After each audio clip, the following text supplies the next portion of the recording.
eh, quien- quienes se están enlazando no tarden, y la plática de hoy se refiere a los requisitos para aplicar la deducción fiscal de la nómina. A propósito, ahora que estamos diríamos, en un parteaguas o en un momento en el que tenemos que revisar la del año pasado, que aunque esté precargada en el aplicativo de la declaración anual, tenemos que revisar si cumplimos con los requisitos, y aprovechando que estamos al principio del año, pues buscar evitar cometer los mismos errores, o si es que no había información respecto a los requisitos de las deducciones para la nómina. Bueno, pues la idea es platicarlo hoy.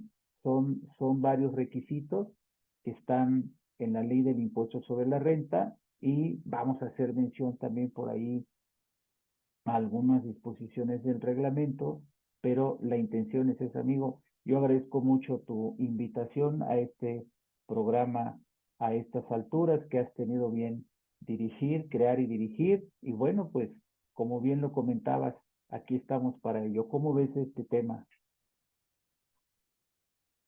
Es un tema que la verdad es muy bueno, sobre todo en el sentido eh, y que muy certeramente externas para no cometer los mismos errores del pasado, ¿no?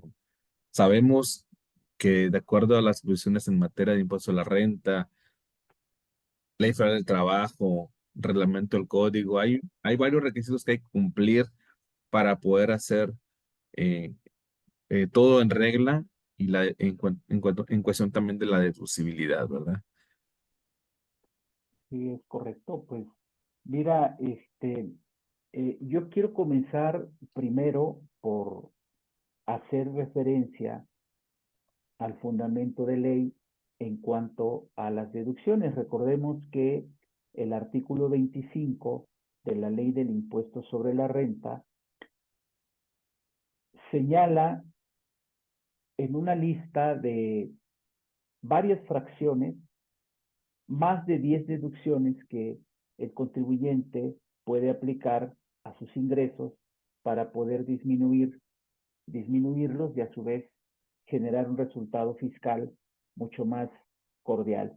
Entonces, tres artículos específicamente de la ley del impuesto sobre la renta, que ya los conocemos, hemos oído mencionarlos mucho: el 25, que habla de lo que sí podemos deducir, las deducciones permitidas o autorizadas, como le llama el legislador; el artículo 27, que se refiere a requisitos de esas deducciones; y el artículo 28, que habla de lo que está prohibido o no permitido deducir. Entonces, tocaremos algunas disposiciones de los tres, y por principio de cuentas, decir que la nómina puede deducirse, ya sea como un costo, o como le llamamos en la práctica, un gasto, aunque el tema de los gastos pudiera estar fiscalmente hablando muy limitado, pero podemos enmarcarlos en esos dos grupos. La deducción de la nómina vía costo, que como ya sabemos, las personas morales del régimen general de ley no deducen las compras, a diferencia de las morales de reciclo y de las físicas. Una moral del régimen general deduce el costo, y el costo de lo vendido le llama la ley del impuesto sobre la renta. El costo de lo vendido lo aplica o lo deduce hasta el momento en el que obtiene el ingreso. Entonces, ahí podría ir parte de la deducción fiscal de la nómina en ese costo, o como le llamamos en la práctica, a través de un gasto. Y como lo vemos nosotros expresado tradicionalmente, ya sea como un gasto de venta o como un gasto de administración, que son los que normalmente trabajamos. Hay otros tipos de gastos que también pudieran existir en la empresa, pero en la mayoría de los casos, gastos de venta gastos de administración. Entonces, la nómina puede ser deducida vía costo de lo vendido o vía gasto. Eso con relación a lo que establece el artículo 25. Y ya hablando meramente de los requisitos, pues por principio de cuentas mencionar la fracción primera del 27, que se refiere a un gasto estrictamente indispensable. Y aquí quiero hacer un paréntesis, amigo, para platicarte una, eh, una pregunta muy frecuente que nace, por ejemplo, cuando hablamos de las personas trabajadoras del hogar, que antes se conocían como empleados, empleadas domésticas. Pensemos en el empresario. El empresario tiene su negocio, el negocio está dado de alta en el RFC, su negocio es una persona moral, pero, y obviamente ahí tiene sus trabajadores, los que le ayudan a vender el producto, los que le ayudan a fabricar el producto. Pero además el empresario en su casa tiene contratada a una persona que le ayuda en las labores del hogar, la limpieza, los alimentos, cuidado de los hijos. Entonces una tentación muy recurrente es el hecho de decir, oye, la nómina de lo que yo le pago a mi trabajadora del hogar, ¿la puedo deducir en la empresa? Voy a timbrar, la voy a dar de alta en el registro patronal de la empresa y voy a timbrar su nómina, le voy a expedir el recibo de nómina y la puedo deducir en la empresa. Esa es una pregunta que pues nos la plantean muy seguido en el despacho. Y por otro lado, cuando la ama de casa o el amo de casa son trabajadores, no son empresarios, son trabajadores, y tienen contratada a una trabajadora del hogar, y muchas veces la pregunta en ese caso es, oye, lo que yo le pago a mi trabajadora del hogar, ¿lo puedo aplicar como una deducción personal? Si yo timbro esa nómina, ¿la puedo aplicar como una deducción personal? Y entonces la respuesta está justamente en este 27 fracción primera, que a su vez también aparece en el artículo 105, cuando, que es el que regula las deducciones de las personas físicas, al señalar que debe de ser estrictamente indispensable y pues que ya tenemos una definición o varias definiciones que se han quedado sentadas ahí en precedentes, en donde dentro de otras cosas, pues hablamos que esa erogación, ese desembolso, pues tenga una relación con el negocio. Entonces, si la persona, el empresario, tiene contratada en su casa a una señora que le ayuda en las labores del hogar, pues no cumple con este requisito de lo estrictamente indispensable y consecuentemente, pues no puede aplicar la deducción de la nómina. Entonces, este requisito, a grandes rasgos, diríamos que tiene que ver con un desembolso relacionado con el negocio. ¿Cómo ves eso? Pues es un tema bastante, como bien dice, recurrente, bastante bravo y, y la verdad que aunque sí ciertamente hay unos precedentes por ahí del 2004, 2008, 2011 en cuestión del concepto de lo estrictamente indispensable y que recuerdo bien en una de de los criterios jurisdiccionales señala que es todo lo que se emane del objeto social y que esté vinculado con la actividad del contribuyente. Creo que de ahí, como bien señalas, hay que partir de esa base para proceder con lo subsecuente. Sí, es correcto. Y muchas veces también sucede porque hay ocasiones en las que se llegan a mezclar los negocios, son un grupo de empresas y entonces muchas veces la nómina se le paga por la parte de la empresa uno, pero las labores las está realizando para la empresa 2 y entonces ahí muchas veces se le llega a hacer un juego al contribuyente o los contribuyentes teniendo esta, diríamos, contingencia de que en el caso de que la autoridad se percatara de ello, pues le rechazaría la deducción. Entonces, este punto, aunque en la mayoría de los casos sí se respeta, en la mayoría de las empresas sí se respeta, pero pues para enmarcarlo como punto de partida, como uno de los requisitos de la deducción de la nómina, es que los trabajadores estén desempeñando actividades relacionadas con el contribuyente. Es correcto, mi estimado. Entonces, ese sería nuestro punto de partida para ver primeramente la parte de lo estrictamente indispensable y de ahí le seguimos. Adelante, Es estimado. correcto, es correcto. Ahora, otro requisito es, a partir del 2014, que se expida un CFDI, es decir, en la práctica le llamamos que se timbre. ¿Por qué se dice mucho timbrar la nómina? Pues porque recordemos que el certificado de sello digital o el sello digital también se le conoce como timbre. Entonces, timbrar la nómina implica sellarla, añadirle el sello. Recordemos que el artículo 29A del Código Fiscal establece como parte de los requisitos de los comprobantes fiscales que contengan dos sellos, el sello del contribuyente y el sello del SAT. Entonces, al añadirle el sello del contribuyente y el sello del SAT, pues le estamos añadiendo un timbre y por eso en la práctica decimos timbrar la nómina, sellarla digitalmente. Este es un requisito que nace en el 14. Yo me acuerdo que, pues, desde hace ya muchos años, cuando incluso eran las facturas en papel, que antes de que se imprimieran a través de un impresor autorizado, pues tenían que cumplir ciertos requisitos y cuando hacíamos auditoría a los contribuyentes, que pues a veces manejábamos, el dictamen hace muchos años tenía otros parámetros para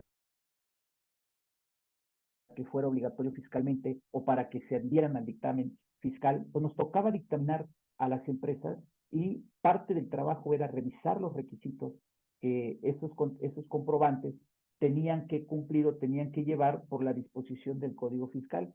Y había requisitos para los gastos, las compras, las inversiones o como le llamamos los activos fijos, para todo, menos para la nómina. No había requisitos para la nómina en cuanto a un comprobante fiscal. Era un tema que era intratable, no se podía tocar, porque pues brincaban los empresarios, brincaban los sindicatos, brincaban los trabajadores, etcétera, y entonces estaba muy limitada la restricción o las disposiciones respecto al comprobante de la nómina. Incluso las empresas podían diseñar sus recibos de nómina o podían comprar esos formatos que vendían en las papelerías, que venían, como le llamábamos entonces, en hojas de punto, que venían punteadas, adheridas y que se cortaban, ¿no? Y que se ponían en una impresora que tenía en los extremos mariposas y que la de recursos humanos las dejaba ahí imprimiendo toda la noche, porque eran muchos trabajadores y hacía un ruido como una chocomilería, ¿no? Entonces, no habían requisitos específicos para el comprobante de nómina, habían empresas que lo diseñaban en un Excel, lo imprimían y se lo entregaban al trabajador. Sin embargo, a partir del 2014, específicamente, el último día de marzo del 14, se hizo obligatorio para todos los contribuyentes, todos. Me acuerdo que en ese entonces nació el RIF en el 2014 y la duda era si un RIF también tenía que timbrar la nómina y por supuesto la ley del impuesto sobre la renta no limitó o restringió o exceptuó a algunos contribuyentes. Entonces, a partir del 1 de abril del 2014, todos los patrones, pues les nació la obligación para, o el requisito para poder deducir la nómina que estuviera soportada en un CFDI. Y hay un comprobante fiscal específico para eso que conocemos como el CFDI de tipo N o de tipo nómina. Entonces, fíjense, el timbrado de la nómina tiene que ver con dos aspectos muy importantes. El primero de ellos es que es un requisito para deducir. Si no timbras tu nómina, no es deducible. Artículo 27 fracción quinta de la ley de renta. Pero la otra, diríamos, el otro tinte que tiene el CFDI de nómina es que es una obligación. Por lo tanto, la nómina, el CFDI de nómina tiene que ver con dos aspectos. El primero, requisito para deducir, y el segundo, obligación. Entonces, en consecuencia, si yo no timbro la nómina, hay dos efectos. El primero de ellos es que esa nómina no es deducible, y el segundo es que el SAT nos puede fincar una multa. Entonces, artículo 99, fracción tercera de renta. Entonces, el CFDI de nómina tiene que ver con estos dos aspectos. Es necesario que la timbres para que puedas deducir. Y aunque no la quieras deducir, de todas formas la tienes que timbrar porque si no te multo. Entonces, hay dos, diríamos, enfoques o perspectivas o perfiles por el que podemos ver el CFDI de nómina. Entonces, requisito, otro requisito para poder deducir la nómina es que esté timbrada. Y respecto al momento o el plazo para expedir el CFDI, pues lamentablemente la ley del impuesto sobre la renta, en el artículo 99, fracción tercera, señala como plazo para el timbrado de la nómina el día en que se paga. Para el legislador no hay plazo para timbrar la nómina. Si hoy la pagas, hoy la timbras. Eso es el 99, fracción tercera de renta. Sin embargo, en una regla miscelánea, específicamente la 2751, el SAT otorga un chance a los patrones y les da un plazo adicional al que establece el 99, fracción tercera de la ley de renta. En función de los trabajadores que hay en la empresa, es el plazo para emitir o expedir el CFDI, partiendo de 3 días hábiles, 3, 5, 7, 9, 11 días hábiles, dependiendo de cuántos empleados tenga. Si tú tienes entre 1 y 50 empleados, el plazo para timbrar la nómina son 3 días hábiles. Si tienes de 51 a 100, son 5 días hábiles. De 101 a 300, 7 días hábiles. De 301 a 500, 9 días hábiles. Y de 501 en adelante, 11 días hábiles. Y una pregunta aquí también muy recurrente es, ¿qué pasa si en ese plazo no timbre la nómina? Y aquí hay dos grupos de opinión. La primera es que si no timbras dentro del plazo, la nómina no es deducible. Esa es una de las opiniones. Y la otra opinión es, con base en una disposición del reglamento de la ley de renta, es posible alargar un poco más el plazo que aparece ahí en la regla miscelánea, siempre y cuando sucedan dos cosas. Y hablo específicamente del artículo 54 del reglamento de la ley del ISR. Dos aspectos que habría que cuidar. El primero de ellos, dice el reglamento, es que sea espontáneo, que se cumpla de manera espontánea, que no haya un requerimiento del SAT o que no haya iniciado el SAT sus facultades de comprobación. Entonces dice el 54 del reglamento. La espontaneidad en términos del 73 del Código Fiscal. Ese es el primero. Puedes timbrarla después de estos plazos, siempre y cuando no te lo hayan requerido. Y el segundo punto es que no exceda el día en que se deba presentar la declaración anual. Es decir, en estos casos, el 1 de abril del 2024 para las morales y el 30 de abril del 24 para las físicas. Si no excedes ese plazo y, y es un cumplimiento espontáneo, la nómina es deducible en términos del 54 del reglamento de la ley del ISR. Hoy estamos a 8 de febrero y yo siempre les digo que esa disposición la tomen nada más como un último recurso, que no sea el comportamiento de todos los días, porque entonces sí pudiéramos tener pues por ahí un foco rojo para la autoridad, que oye, no están timbrando nómina y año tras año la timbran en febrero, marzo, y entonces esto pudiera derivar al inicio del ejercicio de facultades. Entonces, si nosotros cumplimos con esta situación, pues la nómina entonces sí sería deducible. Y otro aspecto que hay que cuidar para evitar llevarnos todo hasta el último día en que se presenta la declaración, es que la nómina está precargada en el aplicativo, por lo tanto, siempre el consejo es, oye, pues no la timbres al cuarto para las 12, porque entonces no va a aparecer en el momento en el que venza el plazo para presentar tu declaración anual, no va a aparecer precargada y seguramente no vas a poder aplicar la deducción. Entonces, en cuanto al CFDI de nómina, diríamos que en la medida de lo posible, cumplir con el plazo que otorga el SAT en la regla, que es un plazo mayor al que da el 99 fracción tercera, y ya como último recurso, aplicar el 54 de reglamento. Muy ilustrativo, mi estimado tocayo, maestro, la verdad que es bastante eh, visible lo que se puede percibir en cuanto a lo que has expresado, muy entendible. Y como siempre y cada año también han surgido preguntas, por ejemplo, oye, que te dicen, oye, contador, fíjate que la nómina ya la timbré en tiempo y forma, pero la pagué en efectivo. Puedo hacerla deducible, ya sabes que es muy clásica, ¿no? ¿No? Oye, contador, fíjate que la timbré cuando pagué. ¿Será deducible?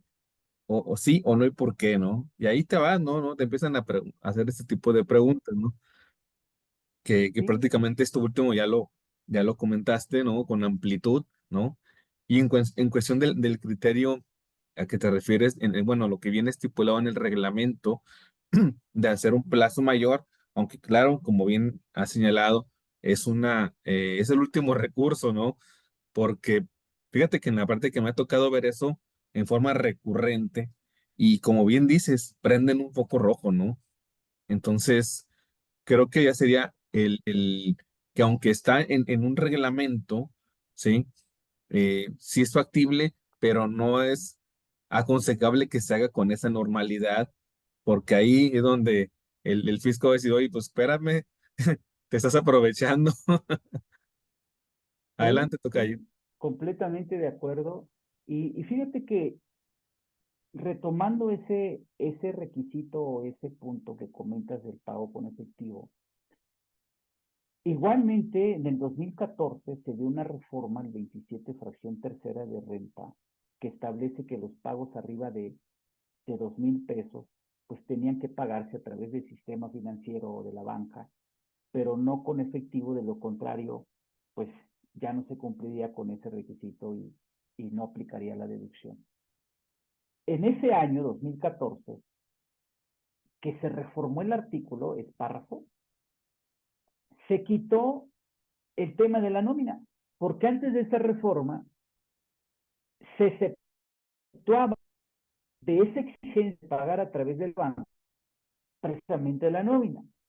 Entonces, en esa reforma que se hace, se incluye todas las deducciones, todos los conceptos arriba de 2,000 pesos tienen que ser pagados a través del sistema financiero, monedero electrónico autorizado, etcétera, menos efectivo. Y entonces surge el tema de, oye, ¿y qué pasa si yo estoy pagando la nómina con efectivo? Hablemos de un trabajador que gana 300 pesos diarios y yo le pago semanal, pues 3 por 7 son 2,100 y por lo tanto tendría que pagarlo con un mecanismo distinto al efectivo. Afortunadamente, en el reglamento de la ley del impuesto sobre la renta, hay un artículo, me parece que es el 53, no recuerdo bien, ahorita lo ubicamos. Hay un artículo que establece que la nómina quede exceptuada de este requisito de que tenga que ser pagada a través de la banca. Puede ser pagada con efectivo y esto a raíz de que muchas veces no depende del patrón. A veces es el trabajador el que exige que se le pague con efectivo. Hay que recordar que la Ley Federal del Trabajo, en el artículo 101, sí permite que la nómina se pague a través de transferencia, etcétera, pero pone dos condiciones.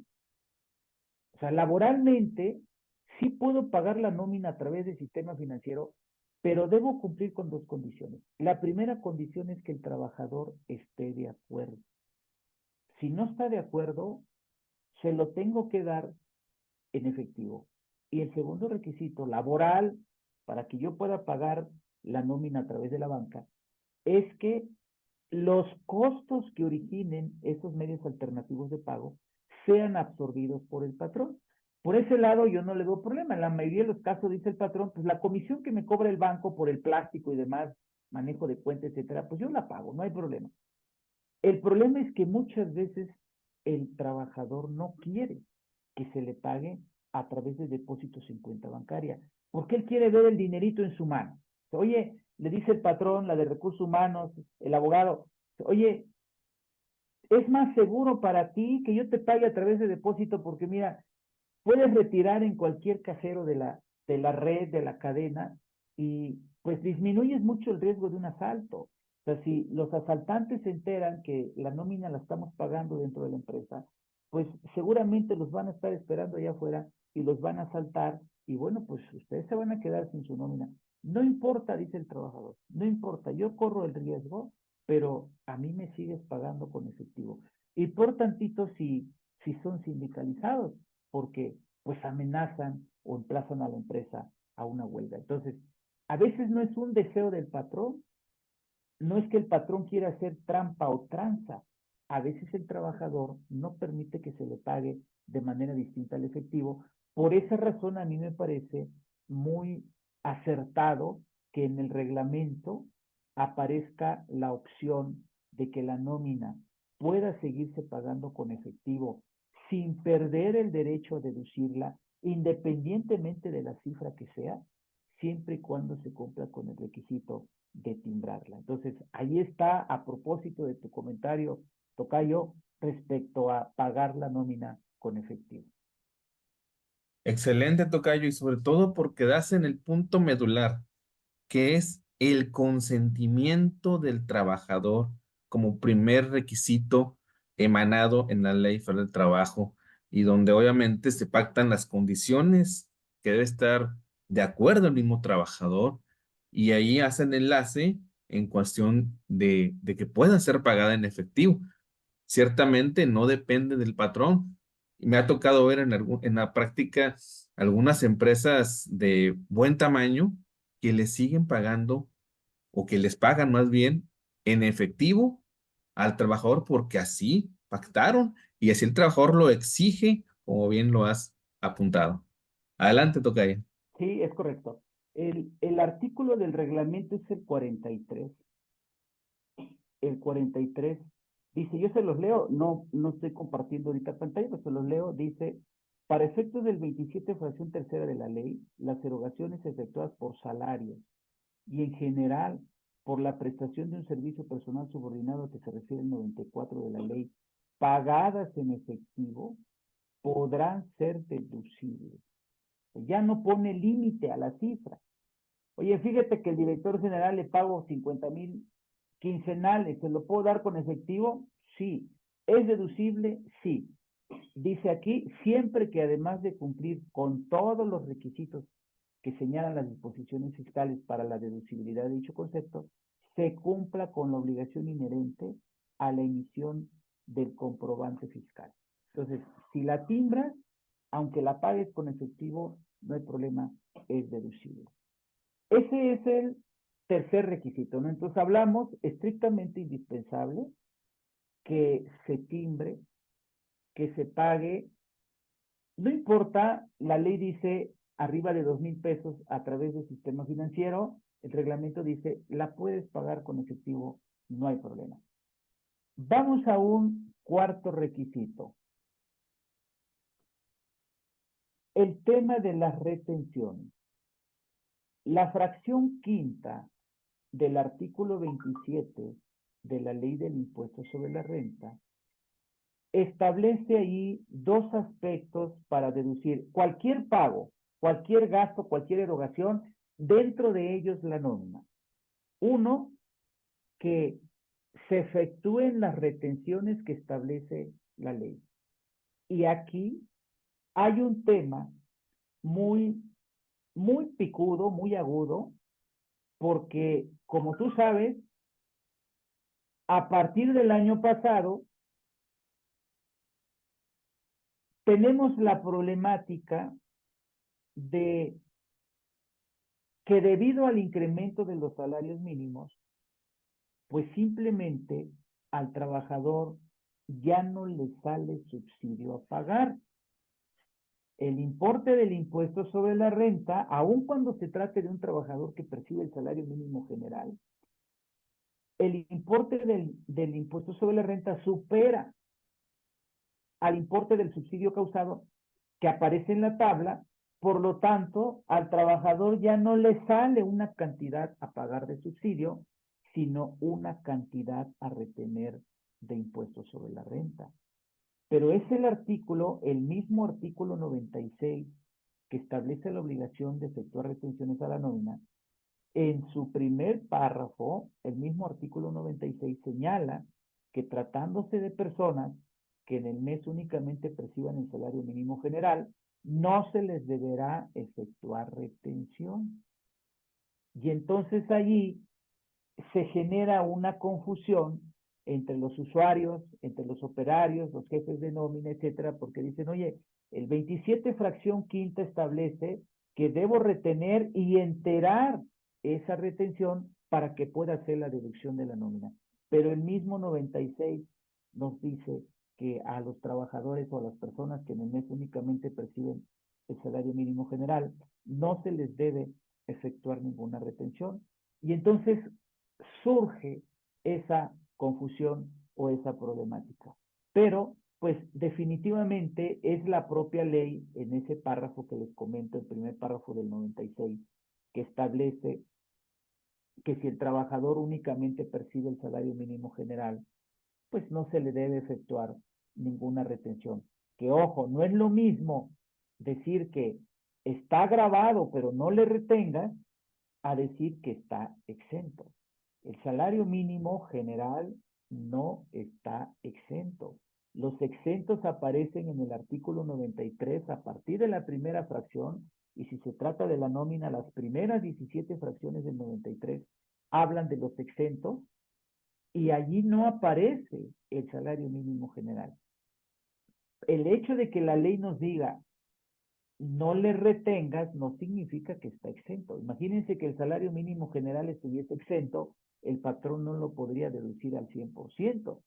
El patrón solo lo podría deducir en un 47 o un 53% en términos del porcentaje de deducibilidad que le hubiese tocado conforme el 28 fracción trigésima. No, el salario mínimo general no está exento, está agravado, pero la ley dice, no le retenga. Si percibe el mínimo general de su zona, no le retenga. Y tampoco le impone al patrón la obligación de pagar de su propio peculio ese impuesto sobre la renta. No le retengas, punto. Punto. Se busca proteger el ingreso, pero tampoco se condena al patrón a pagar ese impuesto sobre la renta.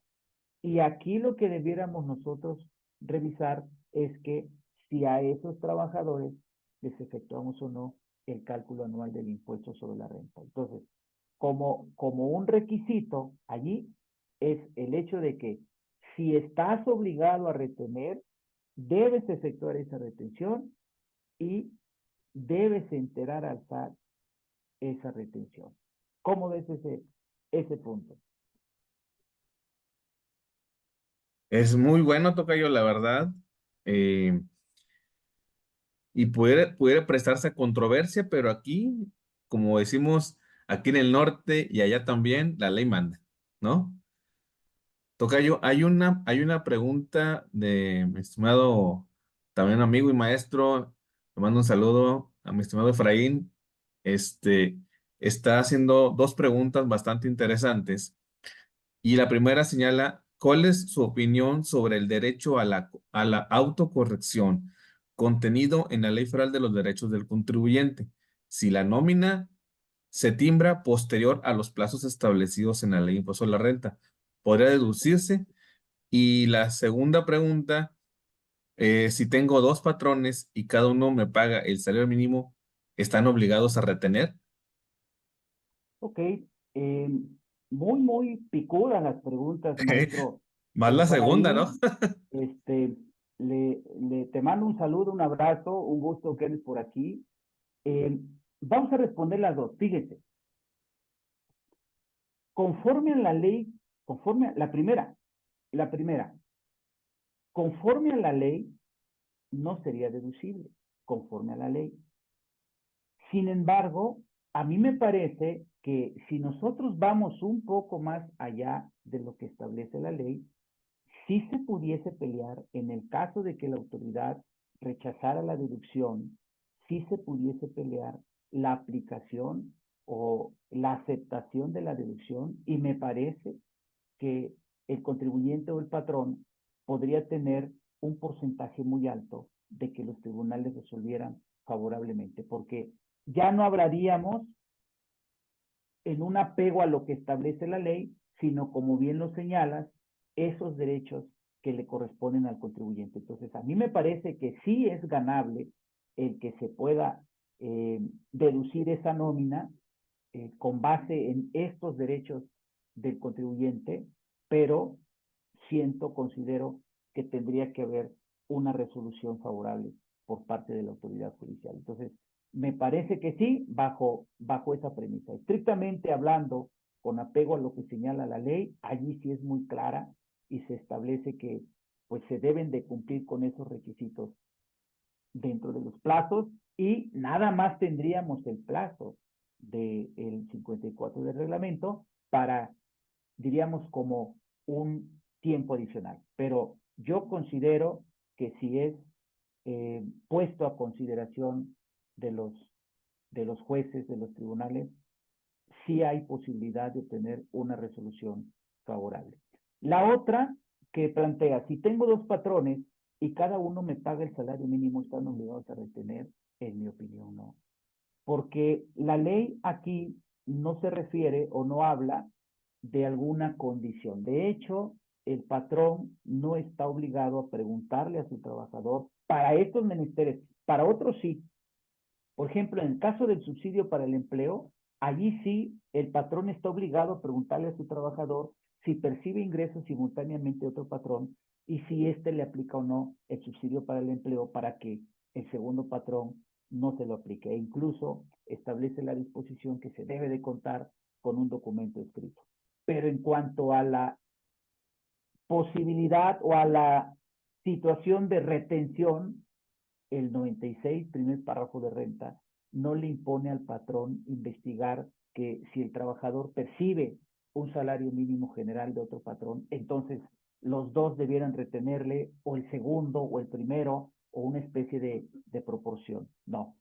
Desde luego que no se cumpliría con la intención del legislador, porque aquí lo que se busca es proteger el ingreso mínimo del trabajador, pero lamentablemente para la autoridad la ley no le finca una obligación al patrón de investigar para estos menesteres si tiene o no otro patrón. Por lo tanto, en mi opinión, maestro Efraín, si tiene dos patrones simultáneamente y ambos le pagan el salario mínimo general, ninguno de los dos debiera retenerles, aunque aquí el problema lo tendría el trabajador, porque ya el trabajador cuando presente o cuando entregue a la autoridad su declaración anual, pues ahí le tendría que salir un impuesto sobre la renta que equivaldría al que no le retuvieron en cada uno de los meses del año. Pero muy interesantes las preguntas, maestro Efraín, y bueno, pues también muchísimas gracias y un abrazo.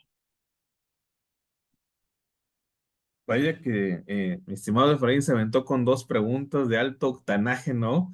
La segunda, invariablemente, bastante aguda, ¿no? La pregunta, muy bien, a mi punto de vista, bien contestada por aquí, por el tocayo. En cuestión de la primera, la autocorrección, bueno, aquí en primera instancia vemos un derecho que se tiene para autocorregirse. La misma en el artículo segundo en la Ley Federal de Derechos del Contribuyente extiende ese derecho, ¿no? Entonces creo que sí hay elementos para subsanarlo en un juicio, ¿no? Definitivamente. Es correcto, sobre todo porque pues estamos hablando de fondo, ¿no? Estamos hablando de fondo y con base de fondo sobre la forma y con base en ello, pues sería como una especie de justicia para el pago del impuesto sobre la renta. Déjame platicarte de otro requisito importante también y que muchas veces en la práctica es pasado por alto. El tema de afiliar al trabajador al Seguro Social. En el mismo 27 fracción quinta de la ley del impuesto sobre la renta establece como requisito para la deducción que en el caso de estar obligado, se inscriba al trabajador en el IMSS. Y aquí sucede que muchas veces en la práctica, pues jugándole al vivo o jugándole al no quiero pagar impuestos y quiero descubrir el hilo negro, pues muchas veces se plantea la opción mala, desde mi punto de vista, de darle un tratamiento a ese ingreso que es salario, de darle un tratamiento de asimilable o de asimilado, buscando el, pues no tener obligaciones laborales ni tampoco obligaciones en materia de seguridad social, y se le hacen pagos al prestador del servicio que en realidad es un trabajador, pero se le maneja como un prestador de servicios independiente, se le timbra como un asimilable y consecuentemente, bajo esa idea, no se afilia al instituto. Pero la ley es muy clara y establece, si tú estás obligado a afiliarlo y no lo haces, pues los pagos que le efectúes al prestador del servicio por esos conceptos tampoco serán deducibles. ¿Qué te parece? Es un requisito que, como bien señalas, muchos no lo consideran, ¿no? Incluso hace poco, hacía una de las preguntas, ya sabes, en los grupos, ¿no? Que les decía, bueno, tú contratas un trabajador, ¿qué es lo que primero le vas a solicitar para ingresarlo? Y pues todos dijeron, no, pues nada más el número de seguridad social y con eso ya. Oye, pero espérame, ¿qué señala el 25 de la Ley Federal de Trabajo? El RFC. Tú tienes que pedirle su constancia para que tú puedas timbrarlo, o bien lo tienes que decirle, ¿sabes qué? Pues acude al SAT, y para que te den tu RFC. O sea, entonces es es un requisito imprescindible que también tenemos que ver en conjunto con todo lo que mane y compete a la ley del trabajo, con lo que bien has comentado, Tocayo, en cuestión también de los requisitos imprescindibles para, en materia de impuesto a la renta, ¿no? Pero la parte del contrato, es más, me ha tocado que muchos ni tienen contrato, aunque ciertamente por ahí en algunos numerales de la ley federal de trabajo señala que no es necesario, ¿no? Pero al final de cuentas, pues hay que hacerlo como están dentro de las leyes, ¿no? Pues que, fíjate, amigo, eso que comentas del contrato, es verdad que laboralmente la ley avala al trabajador, la ley protege al trabajador y establece que en el caso de no haber contrato, pues la relación existe, porque la relación laboral no nace con un contrato, solo se formaliza con un contrato. La relación laboral nace con la prestación del trabajo, del servicio, de manera subordinada. Pero aquí, aprovechando ese comentario que haces del contrato, comentamos hace un rato el tema de el primer requisito para deducir no solo la nómina, sino otros conceptos, es que sea estrictamente indispensable. Y en este caso, fíjense ustedes aquí, ¿qué sucede si yo no tengo un contrato con el trabajador? Cuando yo firmo un contrato laboral con el trabajador, la Ley Federal del Trabajo impone ciertos requisitos, aparecen en el artículo 25. sobre todo la fracción primera, establece datos generales de ambas partes, del patrón y del trabajador, que debe de traer el contrato. Y dentro de ellos, su nombre completo, su CURP, su RFC, su edad, su estado civil, su domicilio, dentro de otros requisitos. Entonces, algo tan simple aquí como lo siguiente. Imagínense ustedes que de pronto, digo, no ha sucedido, pero que la autoridad se pusiera muy quisquillosa y que dijera, oye, ¿a quién le estás pagando? No, pues le estoy pagando a Víctor. ¿Ok? ¿Dónde está Víctor? Aquí está, mira, ven, lo llamo. Víctor, ven. Se mira, aquí está Víctor. Él es mi trabajador. Muy bien. Imagínense que la autoridad me dijera, ¿y cómo sabes que él es Víctor? ¿Dónde están los documentos que acreditan que él es Víctor? ¿Sí? Entonces, el expediente del trabajador, recuerden ustedes que con la reforma que se dio en el 2014, el tema de la contabilidad en medios electrónicos, el expediente del trabajador es parte de la contabilidad para efectos fiscales. Artículo 33, apartado A, fracción sexta del reglamento del Código Fiscal. ¿Y por qué la ley, por qué la disposición normativa establece como parte de la contabilidad el expediente del trabajador?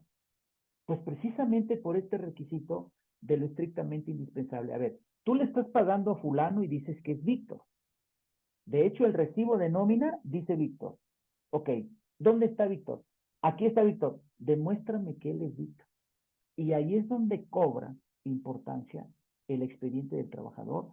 Dentro de otras cosas, contiene el comprobante de domicilio, el acta de nacimiento, copia de su identificación oficial con fotografía y firma, la CUR, la constancia de situación fiscal, el propio contrato firmado, su solicitud de empleo dentro de otros documentos. Entonces, esa parte que acabas de comentar, Tocayo, muy importante también en el tema de la deducción de la nómina.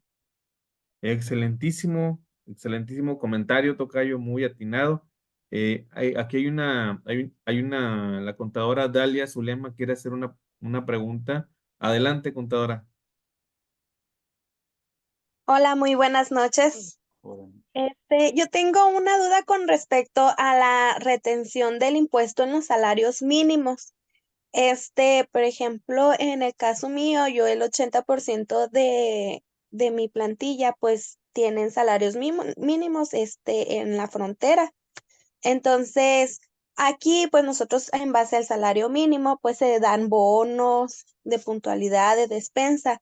En este caso, sí puedo realizarle la retención del impuesto porque sobresale pues ya si considera uno los bonos, pues sí es más arriba del salario mínimo.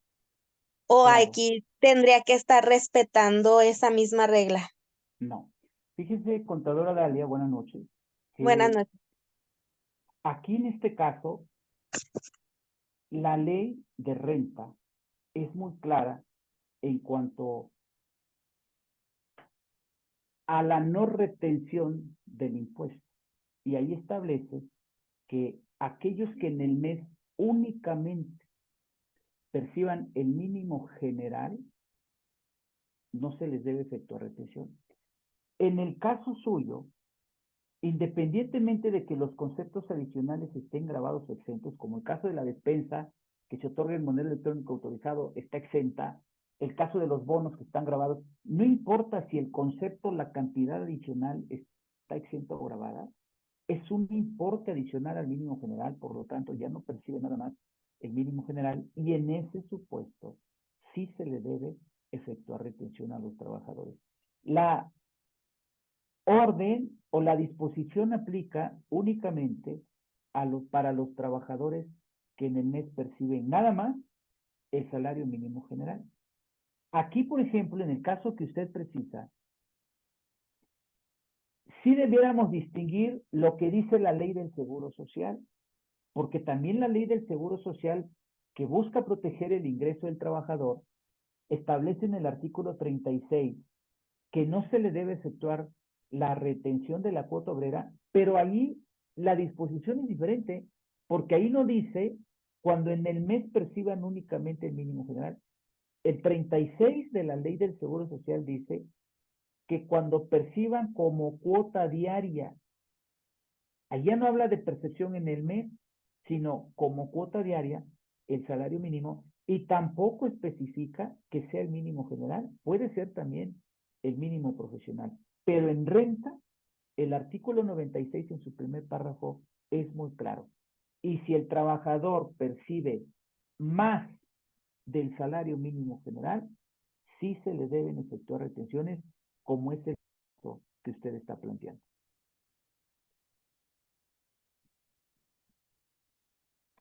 Muy bien, espero haberla apoyado, contadora Zulema. Veo por aquí, tocayo, una pregunta, dice Ricardo, a quien le mando un saludo, Richard, buenas noches. ¿Qué opinas sobre la posibilidad de que el patrón puede dar de alta al trabajador y en su caso suspender la actividad cuando deje de trabajar? Es que fíjate, Richard, que esa situación no nace en 2024 con la regla, me parece, 3.5 o 5.3, algo así, no recuerdo. Esa obligación viene ya de hace años en el reglamento, específicamente el artículo 30 del reglamento del Código Fiscal, pero allí la situación es muy clara. Si tú diste de alta al trabajador cuando lo contratas, entonces, cuando se vaya de tu empresa, tú lo suspendes. Eso ha estado ahí siempre. Lo que nos dice la regla 535 es que hay un trámite, una ficha de trámite para realizar o cumplir con esa obligación. Pero por esa razón yo siempre les digo, a ver, cuando tú contratas un trabajador, la Ley Federal del Trabajo te dice que en el contrato debe aparecer el RFC, por lo tanto, desde que lo contratas el trabajador ya trae RFC.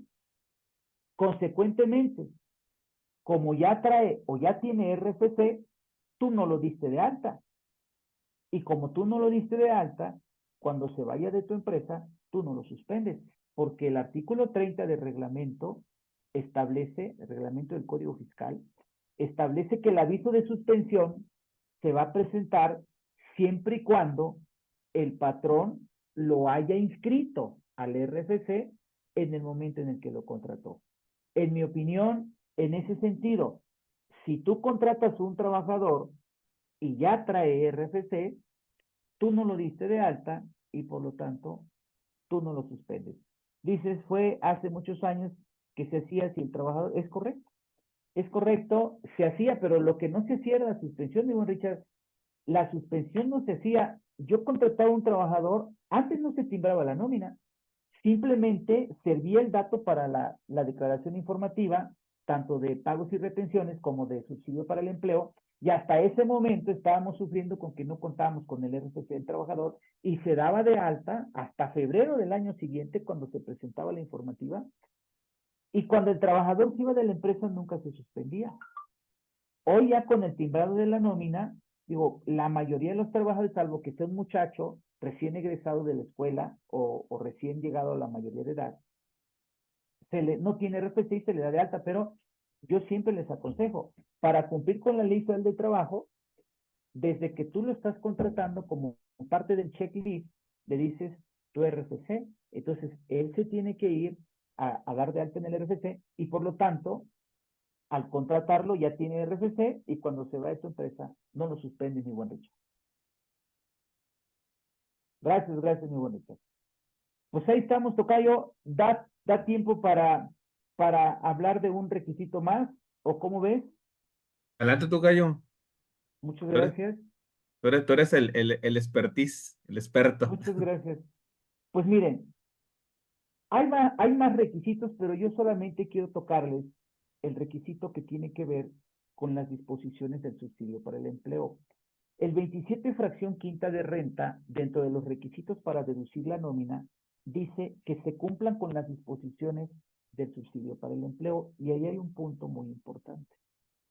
Ya vimos que para deducir la nómina hay que dar de alta al trabajador en el IMSS. Pero la ley no dice paga. La ley no dice paga las cuotas. Si ya lo tienes dado de alta en el IMSS, aunque no paguen las cuotas, estrictamente hablando, hasta ahí pudiéramos deducir la nómina. Pero cuando dice la misma ley en el 27 fracción quinta, que se cumplan con las disposiciones del subsidio para el empleo, si nosotros revisamos las disposiciones del subsidio para el empleo, allí señala que se deben de pagar las cuotas al IMSS y las aportaciones al Infonavit. Por lo tanto, si yo tengo trabajadores y no he pagado las cuotas del IMSS, las aportaciones del Infonavit, en estricto sentido, me está faltando ese requisito para poder deducir la nómina, independientemente de si estoy deduciendo o no las cuotas obrero-patronales y las aportaciones al Infonavit. Para poder deducir la nómina, el artículo 27, fracción quinta, establece, dentro de otros requisitos, que se cumplan con las disposiciones del subsidio para el empleo. Y allí, en las disposiciones del subsidio para el empleo, se establece que se hayan pagado las cuotas al IMSS o las aportaciones al Infonavit. Y ya para terminar, nada más adicionar lo que en la práctica, pues muchas veces ya lo tenemos cumplido, pero pues no está de más mencionarlo, que se dé de alta al trabajador en el RFC, que al respecto ya comentamos, que se le apliquen las retenciones y se enteren, y que se le efectúe el cálculo anual en caso de estar obligado a hacerlo. Allí viene en el 27 fracción quinta, requisitos del 99 fracción primera, segunda, tercera y quinta de la ley del impuesto sobre la renta. Pues eso es a grandes rasgos, amigos, lo que quería yo platicarles respecto a los requisitos de la deducción de la nómina. Pues más excelente, mi estimado amigo Tocayo. Muy claro, muy nítida las respuestas, muy contundentes y muy bien sustentadas y fundamentadas. Y la verdad, pues muy agradecido que he estado aquí en el programa. Eh, Nuevamente haremos más temas, ahora en este horario nocturno, por diferentes razones, pero aquí andaremos en la medida que podamos. Adelante, Tocayo. Claro que sí, lamentablemente no nos pudo acompañar el maestro Claudio por un compromiso profesional, pero yo te agradezco mucho a ti, a tu capacitadora, al programa a estas alturas, y por supuesto también a todos quienes hoy nos acompañaron en esta emisión más del programa a estas alturas. Y bueno, pues ya les estaremos informando, avisando de qué otros temas más estaremos platicando con ustedes, y como bien nos señalas, en este nuevo horario. Muchísimas gracias, Tocayo. Y agradecido con todos por su valioso tiempo. Muchas gracias, igual a todos. Hasta Hasta luego. la próxima. Muchas gracias. Buenas noches. Hasta luego.